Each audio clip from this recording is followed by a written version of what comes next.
This is Kevin, and he is the richest, wisest, and most prosperous guy the world has ever seen.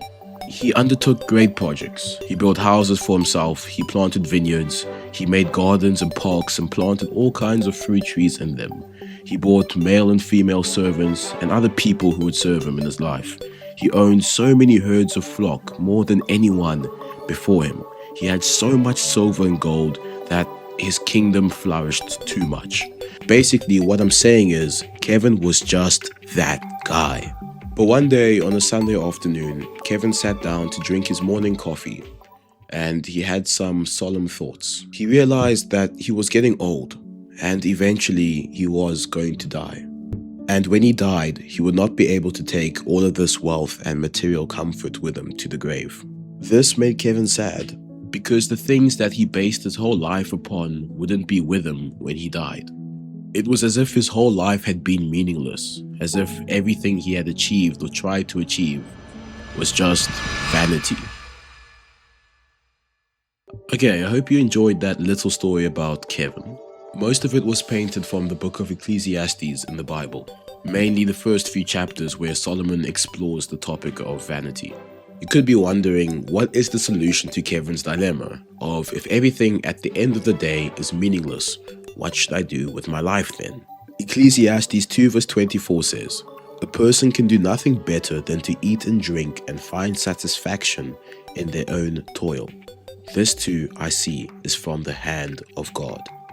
So this verse advises us to find joy in the simple pleasures and daily work as a gift from God, rather than focusing on trying to accumulate wealth or become the best, such as Kevin had been doing his entire life. This same idea is repeated multiple times in the book of Ecclesiastes, in chapter 3 verse 12 and verse 22, and in other chapters of the book as well.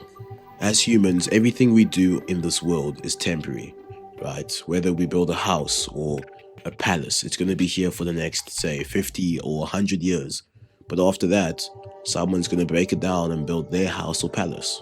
But it's the complete opposite with God. Chapter 3 verse 14.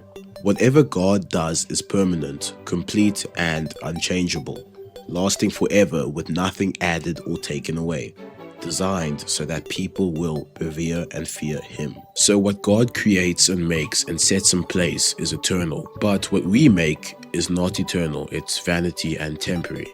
Remember, you came into this world with nothing, and you're going to leave with nothing as well.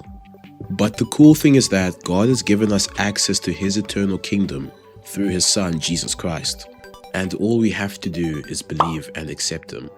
So we should live a life for God and not for ourselves, because if we live for ourselves, we're just going to be chasing after the wind. You may be at the point where you believe and trust in God, but you don't know what He wants for you to do in your life.